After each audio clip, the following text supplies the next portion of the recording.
É um tema muito interessante, ele consta no livro Caminho, Verdade e Vida. Mais especificamente, é a lição número 170 do livro. E essa lição tem um título que foi dado por Emmanuel, que é o autor, através das mãos de Chico Xavier. O título é Domínio Espiritual. E a gente vai estudar a ideia que Emmanuel quis passar para nós com essa lição. Ela inicia com uma frase de Jesus, que foi registrada por João no capítulo 16, versículo 32. E essa frase, até curtinha, e impacta um pouco a gente, que diz assim: não estou só porque o Pai está comigo. Em algum momento, ou alguns momentos, Jesus expressou esse pensamento: não estou só porque o Pai está comigo. E a reflexão que Emmanuel nos convida é nos lembrar que nos momentos difíceis que nós passamos, os momentos de aflição, os momentos alguma contrariedade grande acontece, alguma intercorrência se passa, que nesse momento que nós mostramos para nós mesmos, antes de mais nada, qual que é o sentimento que se aposta da gente. Vamos imaginar as várias circunstâncias da vida, né? Qualquer necessidade maior, não precisamos enumerar ou citar nenhuma, são tantas que a gente vive neste mundo atual, mas quando alguma coisa assim muito difícil acontece para a gente, e aquele momento que acontece, às vezes muito aflitivo, né? A pergunta que se propõe aqui nessa mensagem: qual que é o sentimento da gente? Então nós vamos perceber que existem duas naturezas diferentes de sentimento que acontece, né? Uma são os sentimentos relacionados com as nossas imperfeições, né? A gente tem medo, a gente tem raiva, a gente tem tristeza, a gente tem mágoa, uma série de sentimentos ainda relacionados com as nossas imperfeições que se apossam da gente nesses momentos difíceis. E aí, refaseando aqui um pouquinho, duas coisas acontecem. Temos aqueles de nós, e eu não vou me excluir de nenhum deles, porque a gente está aprendizado das imperfeições, do aperfeiçoamento das nossas imperfeições. Tem aqueles de nós que mantêm esses sentimentos por muito tempo. Tem aqueles de nós que se apossam desses sentimentos que ainda característicos da nossa imperfeição, e a gente é como que se alimenta aquele sentimento por muito tempo. Aqueles de nós que já conhecem e participam de reuniões mediúnicas, nós vamos ver que até mesmo sentimentos que duram séculos nos espíritos encarnados. Nós encontramos nas reuniões mediúnicas espíritos que se apresentam ainda em função de algum acontecimento ou em função de um período de dores, se apresentam com mágoas que precisam ser tratadas, precisam ser curadas, se apresentam com raiva, com ódio, né? Essa é a razão, muitas vezes, que nas reuniões mediúnicas se procura orientar e se procura, através do concurso espiritual, muito mais nosso, que somos aqui os encarnados, ajudar esses espíritos a superarem esses sentimentos que se perpetuam muitas vezes. Agora, nós temos aqueles de nós que conseguimos já evitar esse caminho. Nós temos aqueles de nós que, de alguma maneira, eliminar logo na origem aqueles sentimentos negativos. A gente começa a superar, como se a gente estivesse dominando aquele sentimento negativo. Por isso que a mensagem chama-se domínio espiritual. E aí nós vamos encontrar a importância que existe nas nossas casas religiosas. Nós procuramos transformar os sentimentos negativos que às vezes se assomam em nós ao grande esforço, é o grande propósito da busca da evolução espiritual que todos nós temos que fazer. Então a pergunta é, diante da dificuldade, diante desse momento difícil, que a gente tende a agir com um sentimento negativo, a gente tem que dominar esse sentimento negativo, onde é que a gente busca o apoio? Onde é que a gente busca a força? Onde é que a gente busca um estímulo, né, para que a gente possa superar isso? Eu vou buscar aqui emprestado uma frase de Jesus, uma frase de Mateus, que está registrado no Evangelho de Mateus, que ele diz assim: aonde estiver o teu tesouro, aí está o teu coração. O que significa isso para nós? O que é o tesouro? O tesouro é tudo aquilo que a gente dá valor. Embora essa passagem do Evangelho de Mateus refira-se às posses materiais, no contexto do Evangelho que está lá, eu estou pegando emprestado essa frase para a gente ampliar o conceito de valor aqui. O que tiver no teu coração, tá certo?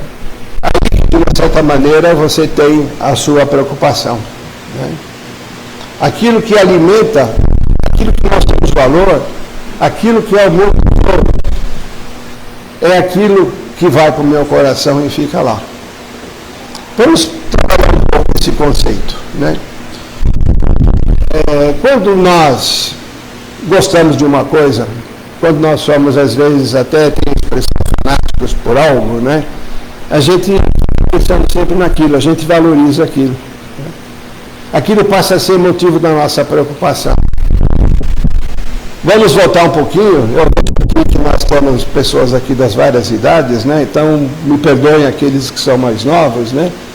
A maioria aqui está na faixa já da idade, na média idade, né? Vamos lembrar a nossa época de jovens de namoro, né? Aquele momento que os jovens se apaixonam. Aquele momento que os jovens se apaixonam, que as jovens se apaixonam. O que acontece naquele momento? Aquele sentimento de, entre aspas, vamos colocar assim, de amor, ocupa a cabeça da pessoa. Tem pessoas que até emagrecem por causa disso, né? Porque pensam tanto naquilo, querem de alguma maneira, estão sempre com aquilo na cabeça. Esse é o tesouro deles naquele momento. Porque eles estão valorizando essa fase da vida. Mas à medida que a vida vai se desenvolvendo, nós vamos sendo estimulados para que nós procuremos eleger tesouros que tenham mais valor espiritual. Vamos procurando eleger causas, vamos procurando eleger ações, trabalhos, de certa maneira nos elevar, né? Eu vou aqui citar uma passagem que acontece com a minha sogra. Vou pedir permissão para vocês não contem para ela, por favor, tá? Mas é assim, ela já está com 101 anos. Foi o fundador do nosso centro, junto com vários amigos, né? E já com dificuldades. Foi uma trabalhadora incrível. Trabalhou praticamente 70 anos desses 70 anos. Ela trabalhou fazendo sopa, cuidando de bazar, dando passe. Trabalhadora espírita por muitos anos. Agora, com 101 anos, o que acontece com ela? Ela já não enxerga direito, não pode ler. Ela já não tem domínio com os dedinhos dela, que estão todos tortos, porque ela não pode mais fazer o bordado dela, né?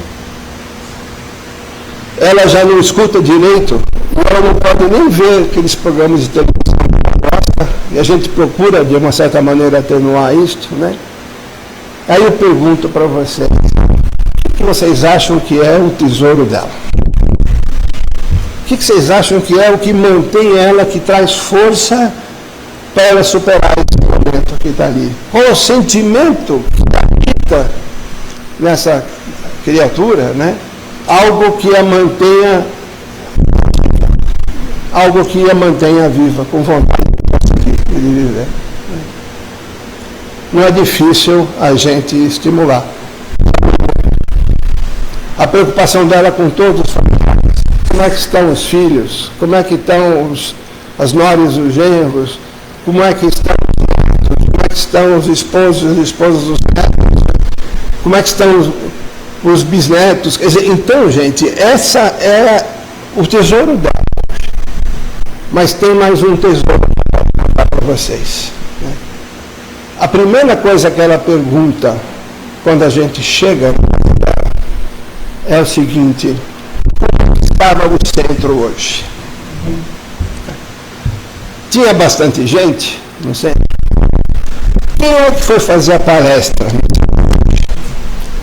A palestra foi boa. Né? Cada vez que a gente fala, o centro estava lotado. A reação dela é graças a Deus. Né?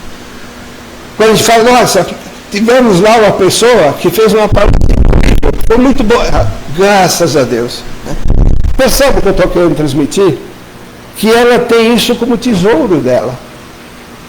Esse tesouro está no coração dela.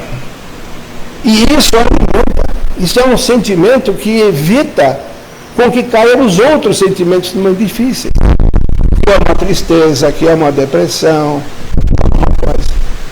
Vamos trazer essa situação para nós, para a nossa vida diária aqui. Onde é que a gente pode buscar essa força? Onde é que a gente pode buscar tudo isso que traz para nós este desejo de lutar e evitar que nós caiamos no domínio negativo dos nossos sentimentos? Como é que nós podemos ser donos de nós mesmos? O domínio espiritual que o nosso mentor Emmanuel se refere aqui é aquele que faz com que nós sejamos íntegros, que nós tenhamos domínio de nós mesmos, que nós não nos entreguemos a forças sombrias, que nós não nos entreguemos a pensamentos que vão dominar a gente. É o contrário, é para nós dominarmos, para nós podermos ser altivos, para nós podermos prosseguir na nossa existência, com coragem, com fé, com esperança nas coisas. E para isso nós temos que fazer uma reflexão mais profunda.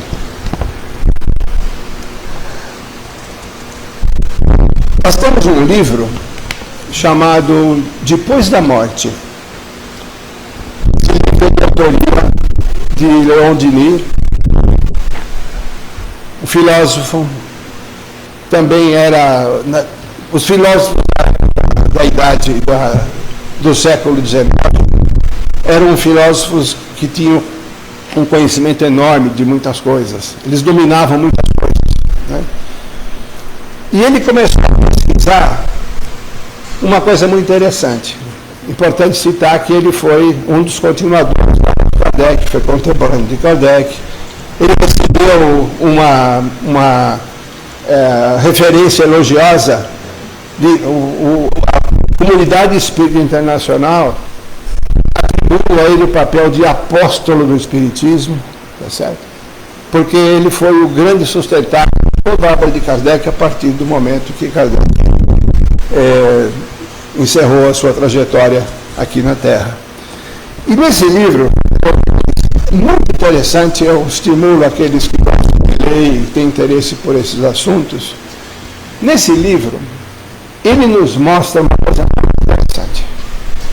Ele nos mostra que em todas as épocas da nossa humanidade existiram o que ele chamava das escolas iniciáticas, ou as academias iniciáticas. A escola iniciática ou academia iniciática, nas mais variadas formas, dos mais diferentes conteúdos, as mais diferentes abordagens filosóficas, tinham uma característica em comum. A característica comum é que, por ser uma academia e uma escola iniciática, existiam aqueles que eram os iniciados e os demais.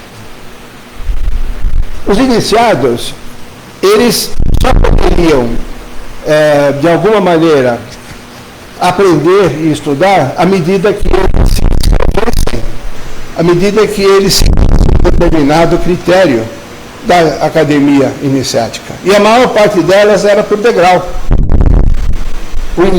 Uma escola iniciática, grau 1, grau 2, grau 3, assim vai por diante. E tinha uma característica. Em todas elas, esses iniciados não podiam revelar os conhecimentos para fora da própria escola para outras pessoas. Olha que interessante a observação de Londini.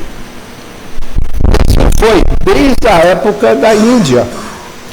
Assim foi com Krishna, uma grande alma que trouxe conhecimentos, mas o que os iniciados aprendiam com Krishna não podia falar para as pessoas comuns.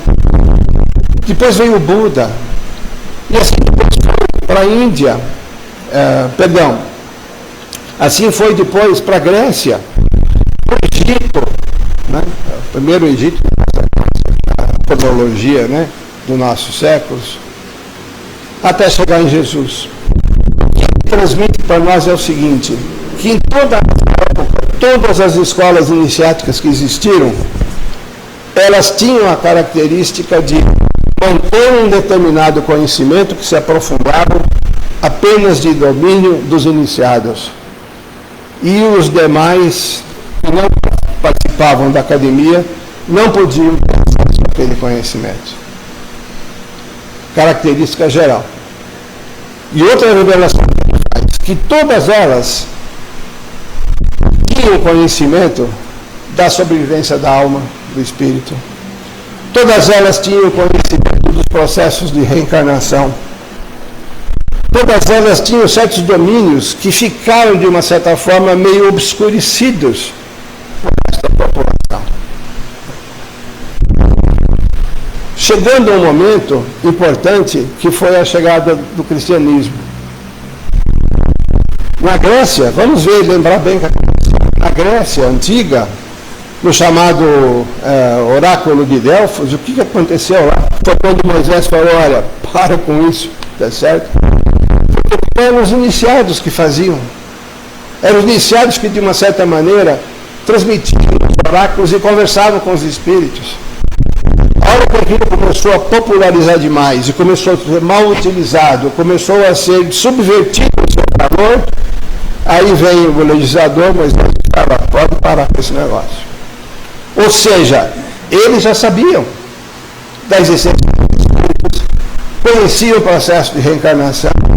A única coisa é que isso ficou por muito tempo de domínio mais profundo de alguns e não da maioria.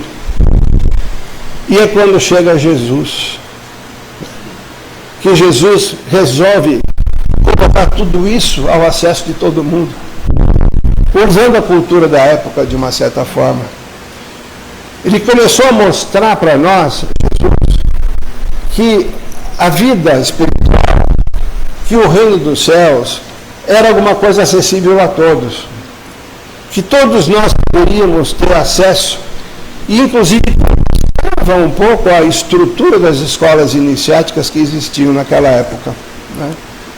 Vamos pegar aqui algumas passagens de Jesus que vão mostrar isso para nós, né? Ele acabou dizendo que todos os rituais das várias religiões, todas as práticas religiosas que existiram, eram práticas que eram estabelecidas pelos iniciados como uma maneira dos que não conheciam a essência da espiritualidade poder ter algo. Então, por isso que as várias religiões têm diversas maneiras de praticarem a sua religião. Jesus fala de uma em particular para a gente entender o que eu estou querendo dizer. os judeus, existia a prática do jejum. O que significava o jejum, a não ser uma prática religiosa, que visava uma purificação, que visava alguma coisa, mas a essência da purificação, a essência do sentimento não era ensinado. Diziam, olha, você tem que jejuar para melhorar. Mas não se ensinava que o sentimento que tem que predominar para o progresso espiritual. Então, ao longo do tempo, as pessoas acreditavam que se fizesse o jejum, eles se purificavam. Dá para perceber a diferença que tem entre o conhecimento dos iniciados e o conhecimento em geral. Quer dizer, as pessoas se apegaram às práticas religiosas e não à essência do sentimento, que é o nosso trabalho de hoje, né? Foi aí que Jesus pontuou, quando ele falou, olha, não é o que entra pela boca que vai indignar o homem. Não é o que entra pela boca que vai purificar o homem. Por quê? Porque havia a prática do jejum para se purificar, entendeu? Foi quando ele disse, olha, o que sai da boca que purifica, porque o que sai da boca é o que está no coração dele. O que sai da boca é o que está lá dentro, é o sentimento que predomina. Então Jesus começou a pontuar a importância do sentimento, que é o que os iniciados sobre as práticas religiosas, das diversas correntes religiosas que tinham. E assim várias, né? Por exemplo, nem todos dizem Senhor, Senhor, entrar no reino dos céus. O que ele estava falando? Ele está dizendo que as práticas religiosas da época era o pessoal ficar rezando sem parar, né? Dizendo, olha, todo mundo que fica falando Senhor, Senhor vai se purificar, né? Outra, olha, antes de você colocar a tua oferta no altar, corre e vai se reconciliar com o teu adversário, que é mais importante. Por quê? Porque na época tinha uma prática religiosa que para você ficar quente com a divindade, você fazia uma oferenda, ia no altar e dava uma oferta. E as coisas mais antigas eram até pequenos animais que eles faziam. E aí Jesus veio e fala, peraí, antes de você, ele não dizia para não fazer, veja que interessante, mas antes de fazer, corre lá e vai se entender com o teu adversário. Aproveita para se reconciliar com ele, porque é isso que vai te purificar. E ele ressaltava o sentimento de todos os tempos. Outra frase muito importante dele. Ele dizia que os discípulos dele seriam conhecidos por muitos se amarem. Veja de novo Jesus pontuando a importância do amor e do sentimento como recurso de purificação, como recurso de elevação espiritual. Ele não diz que os meus discípulos serão conhecidos porque seguem as regras da religião. Vão conhecidos por muitos se amarem. E isso abre um campo enorme, porque isso abre para todo mundo, abre para todas as religiões. Isso aqui que está aí, né? Aí nós chegamos, na casa espírita. Né? O que nós procuramos na casa espírita fazer? Por que a casa espírita não participa de rituais? Por que a casa espírita não tem muitas regras formais? Por que a casa espírita não tem uma hierarquia estruturada? Né? Era a vontade de Jesus, quando ele disse que em algum momento ele ia trazer alguém que ia ajudar a ainda mais o que a gente não conseguia compreender, né? Que a essência é a essência do nosso amor, é a essência daquilo que a gente consegue desenvolver como sentimento. Vamos fazer uma pausa aqui e vamos lembrar um pouquinho Francisco Cândido Xavier como um exemplo. Todos aqueles que tiveram a oportunidade de estudar sobre Chico Xavier, ler um pouco sobre ele, eventualmente conhecê-lo, porque ele é do nosso século passado, é recente, né? Mas vamos implantar uma orientação dele que nós, espíritas, deveríamos procurar atividade no campo da caridade. Tanto que o Espiritismo, no século passado, ficou conhecido como uma, vamos colocar entre aspas, uma religião que promove a caridade. Quantas obras assistenciais, como que nós temos aqui, com a creche Amélia Rodrigues, quantos hospitais, né? Quantas entidades, quantas creches, quantas escolas, quantas frentes de trabalho de caridade os espíritas desenvolveram em função desse pensamento de que nós temos que fazer isso. Pegamos ali Salvador, com Divaldo Pereira Franco, maravilhosa que nós temos lá, e os desdobramentos que aquela obra tem ali, de uma certa forma, né? Quem esteve lá sabe o que a gente está falando, né?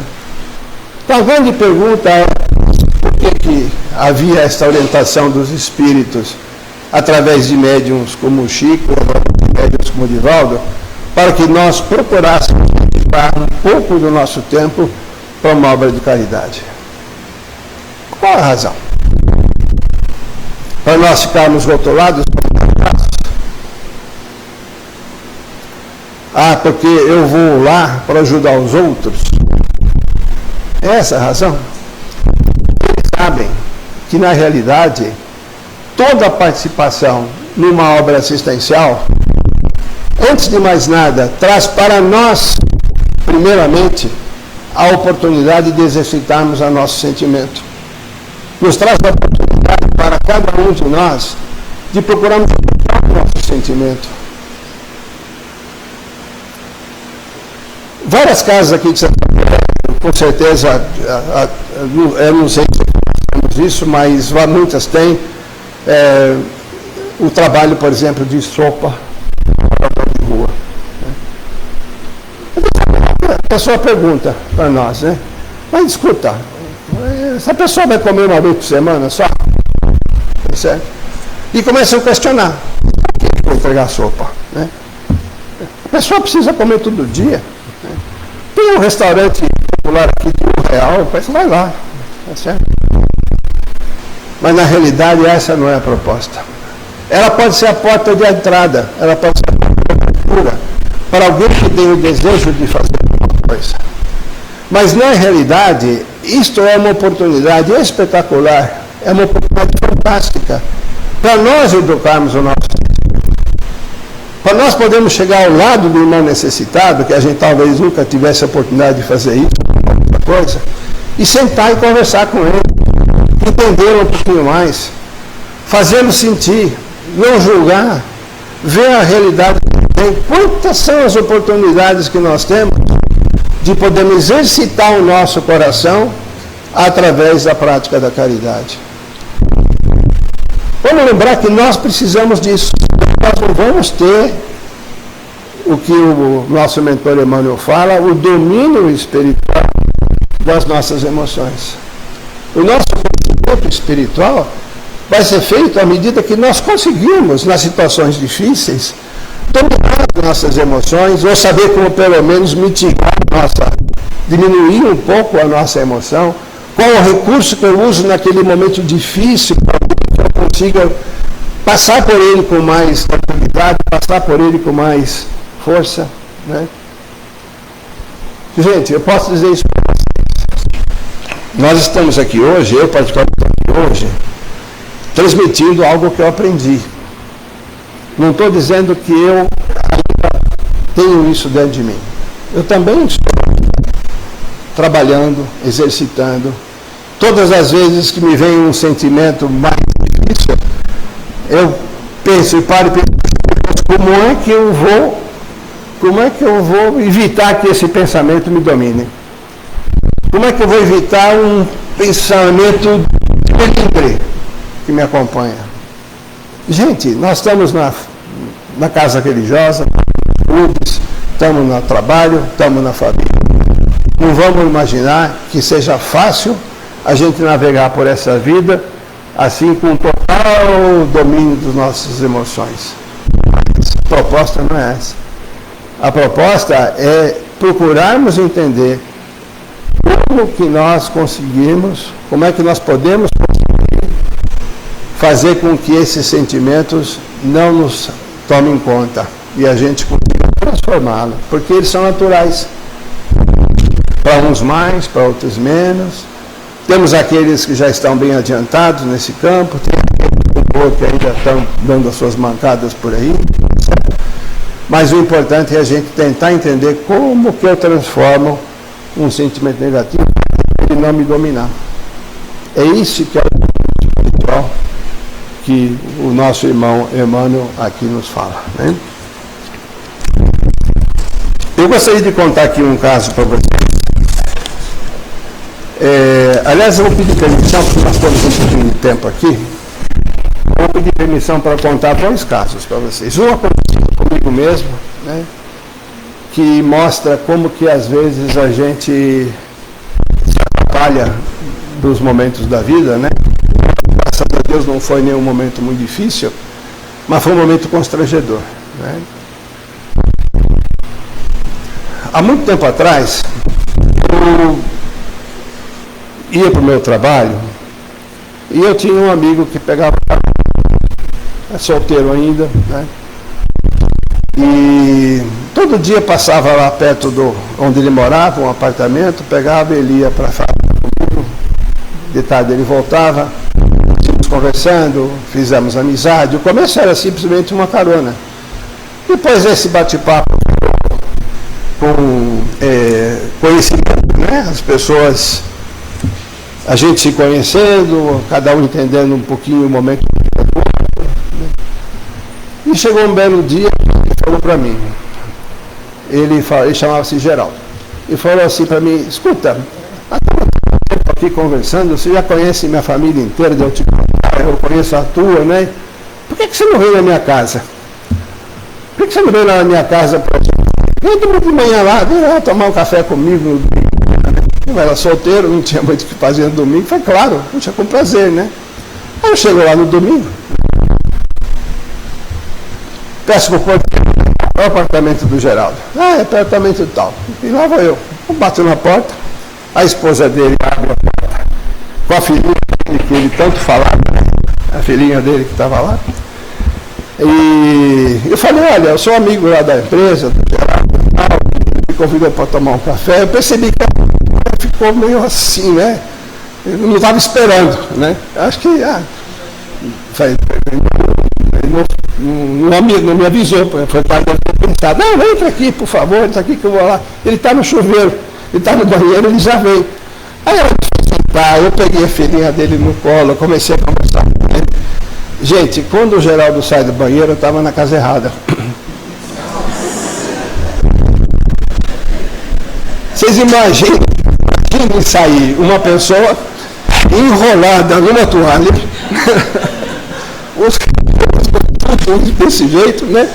Ele olha assim e fala: pô, e agora? Que eu... Esse é o momento, apesar do lado gostoso de humor, esse é o momento de domínio de emoções. Essa criatura foi de um equilíbrio impressionante. Ele percebeu no ato a minha aflição, no ato o meu constrangimento, né? E começou a conversar, começou a bater papo, perguntou de onde que eu era, onde que eu conhecia, até um café para a mulher, ele sentou para tomar um café comigo. Olha, ele me deixou assim, hiper à vontade, tá certo? Como é um vizinho dele, vou chamar o Geraldo também, né? O outro vizinho, né, que era amigo dele também, o que ele fez? Espera aí que eu vou me trocar e nós vamos todo mundo lá para a casa do Geraldo. Ele foi comigo, desceu lá, quer dizer, a gente acabou fazendo uma manhã super legal. Gente, olha a presença do Espírito que essa criatura teve, porque ele podia ter outros sentimentos. Eu poderia dizer: o que esse cara está querendo fazer aqui? Quem que é ele? Qual que é o interesse dele? O que ele está querendo? Né? Então, de uma certa forma, a gente vê que nós procuramos dominar as nossas emoções é uma coisa muito, muito importante, né? E se nós procurarmos também entender aquilo que nós vamos encontrar em Leon Denis, no livro Além da Morte, nós vamos encontrar toda a expressão que ele utiliza, mostrando para nós que todas as formas que as religiões nos ensinam para que a gente busque força, tem a sua validade, nós não estamos criticando nenhuma.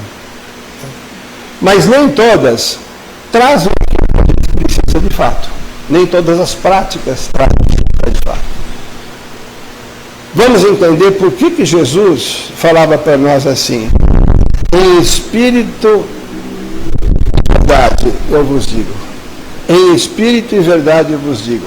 Olha que o próprio Cristo, todo momento, não perdia uma oportunidade de passar para nós a ideia de que a essência era mais importante do que a forma.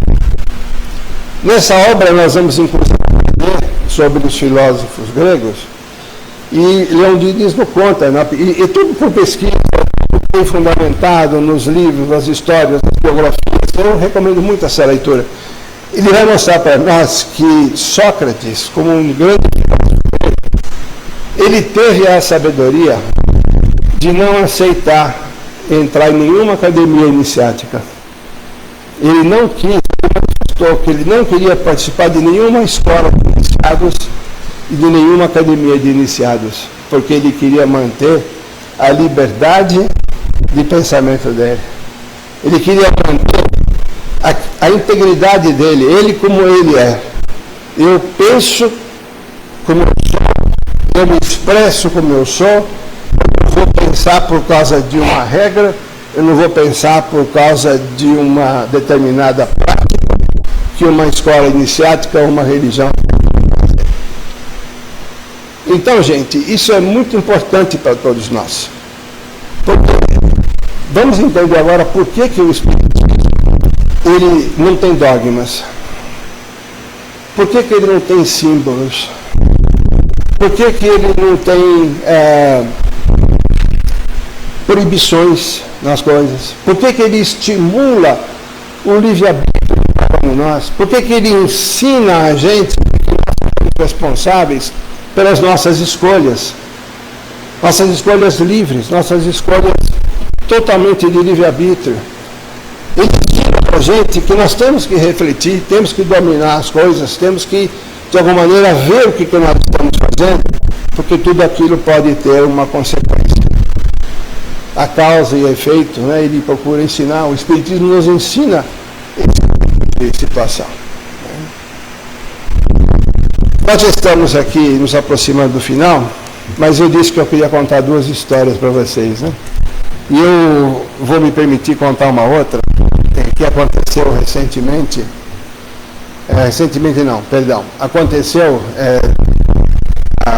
quando digo recentemente, eu não me refiro aos filósofos gregos e tudo mais, me refiro a coisas da atualidade, coisas contemporâneas, vamos dizer, né? Tivemos um amigo que visitou por alguns anos aqui na nossa cidade, como amigo de todos nós, que foi um médium que acho que é muito conhecido, eu tenho certeza que muitos de vocês conhecem, que foi João Nunes Maia, né? João Nunes Maia tinha uma característica muito interessante.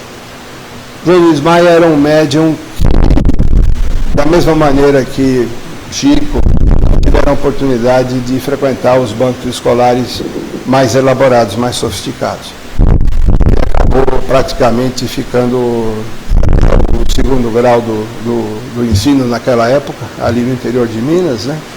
Logo a mediunidade se apoderou, logo a mediunidade tomou conta dele. Uma mediunidade que no início foi difícil dele controlar. Ele teve orientação de Chico Xavier, teve orientação de outros espíritas mais experientes, até o momento que ele conseguiu equilibrar as emoções dele, ele começou a entrar na produção mediúnica propriamente dita. Ele escreveu muitos livros também. João Nunes Maia tem aí hoje coisa de aproximadamente 130 livros escritos, né? Alguns conhecidos, todos nós, né? Francisco de Assis, Saúde, Segurança Mediúnica, são livros que as livrarias em geral têm. E ele era um apaixonado pelos livros. Ele descobriu que a mediunidade dele era uma mediunidade orientada para a psicografia, né?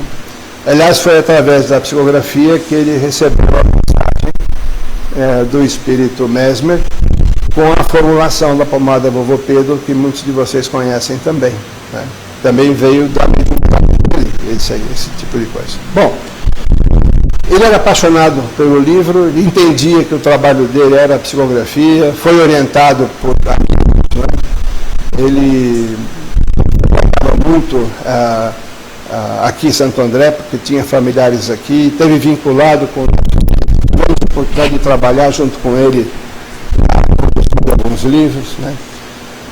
Agora, o que eu quero dizer para vocês que aconteceu com ele? Ele tinha tanta vontade de distribuir, tanta vontade de fazer isso que nós estamos falando aqui, de ensinar as pessoas sobre a realidade espiritual, ensinar as pessoas da importância da vida espiritual, ensinar as pessoas da importância de nós termos condição, de alguma maneira, de nos apoderarmos do nosso sentimento, aprimorar o nosso sentimento, trabalhar pela caridade, trabalhar pelo amor, mas o amor puro, não o lado material disso, o lado da essência espiritual. E ele era apaixonado por isso, ele vivia falando disso também, era o tesouro dele, vamos dizer, em cima do que nós falamos antes, né? Aí ele começou a organizar algumas jornadas, e ele organizou acho que 3 ou 4 dessas jornadas. O que ele fazia? Todas as editoras espíritas, ele conhecia quase todas, que doassem livros para ele. E ao longo de alguns anos, sei lá, 4, 5 anos, ele ia acumulando esses livros, punha tudo em cima de um caminhão, e ele mesmo, sozinho, juntamente com o motorista, ia para o interior do Nordeste, ia para o sertão. Ia parando de cidade em cidade.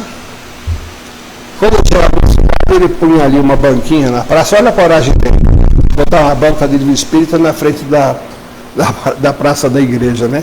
Numa cidade pequena, né? As pessoas começavam a perguntar o que é isso, ele falando o que era e distribuindo gratuitamente os livros. Ele fez 3 jornadas em que ele distribuiu milhares de livros para as pequenas cidades lá do norte. Foi no interior do Ceará, interior de Maranhão, Piauí, ele visitou praticamente todas as cidades. Aí um dia, eu estou contando o contexto para vocês entenderem, ele passava por cidades que não tinham muitas vezes nem o menor conhecimento do que era o espiritismo, não tinha um centro. Quando tinha alguém lá que era uma faculdade mediúnica que nem se rotulava como espírita, né? Quando muito. Ele chegou numa cidade que uma das pessoas que pegou o livro era um radialista.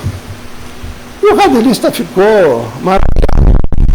E ele falou, olha, aqui tem um senhor que tem uma casa grande lá, você não quer ir lá e receber uma mensagem lá, né?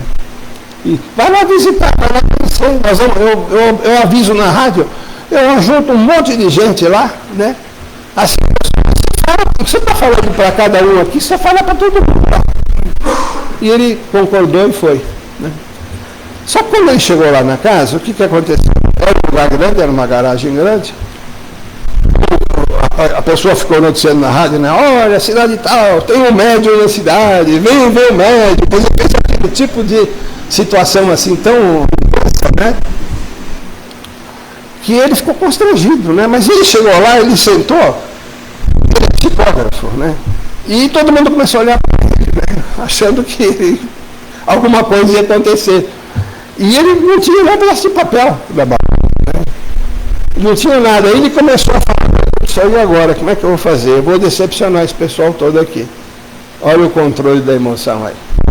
Imagina o constrangimento que ele ficou naquele momento com todo aquele pessoal que estava ali, né? E agora, como é que eu vou fazer? Puxa vida. E ele pegou, fez uma prece naquele momento. Aí entrou um catador de descartável dentro da casa do homem lá. é aqui que tem um médium que vai receber a mensagem. E estava alcoolizado. Ele estava totalmente alcoolizado. Ele olhou e falou: é você? Escuta, e onde é que está o papel? Onde é que está o papel para você receber? Ele não só, não é assim não. Eu sou do Rio, eu já vi isso lá, você tem que dar papel para ele, senão ele não consegue escrever. Tá certo? E como ele era catador descartado, ele falou: peraí que eu acho que eu tenho uma listagem aqui de formulário antigo, contínuo. E foi lá e trouxe a listagem para o João, para o Nunes, e ele recebeu naquele dia uma mensagem. Né? Então, qual que é a moral dessa história? É um momento de aflição, um momento, felizmente, uma situação prática, mas é um momento de aflição. Fez uma prece e o recurso chegou. O recurso chegou, prestem atenção. Chegou através, com perdão da palavra, eu sei que ela é meio deselegante, chegou através de um bêbado. Para a gente também aprender, né, que nós, muitas vezes, estamos numa situação de que os espíritos utilizam todos os recursos que nós temos. Não é apenas o recurso que seja o melhor aparelhado, é o recurso de boa vontade que pode aparecer. Chega a ajuda pelos caminhos que Deus quiser definir. Eu tenho a impressão que nós chegamos aqui, me pediram para fazer uma prece de encerramento, e eu vou aproveitar para fazer uma prece. Eu vou até sentar aqui, como um exemplo do conteúdo que nós falamos hoje, né? A questão da forma e a questão da essência. Né? A questão das regras, dos hábitos que seguimos pelas regras, muitas vezes não acompanhado do sentimento. Não que as regras sejam ruins, é que as regras nos mecanizam muitas vezes. Elas nos levam muitas vezes à prática por hábito, e a gente não acompanha com o sentimento. Então, esta prece que está aqui é uma prece simples, é o Pai Nosso. Só que ele foi escrito pelo Monsenhor José Silvério Horta, pela mediunidade de Francisco Cândido Xavier, e está registrada no livro Parnaso de Além Túmulo. Para nós ela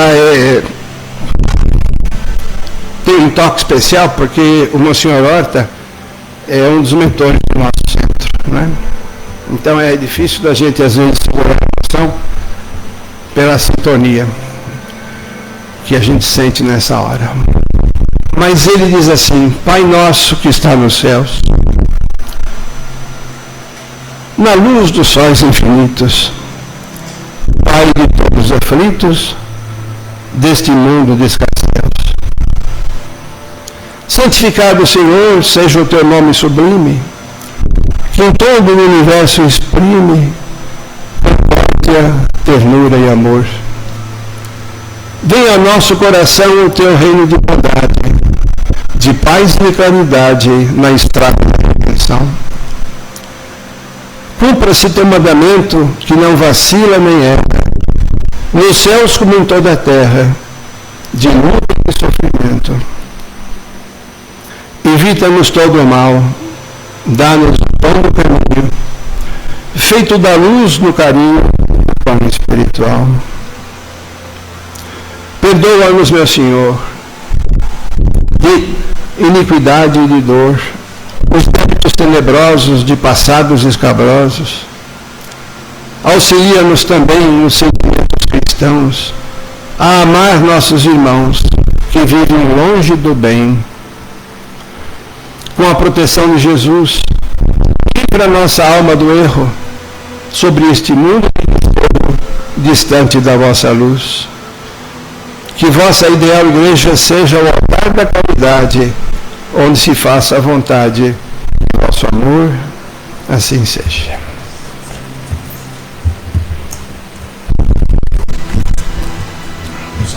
sorteio de 3 livros. Esses são os números sorteados. Ah, tá bom.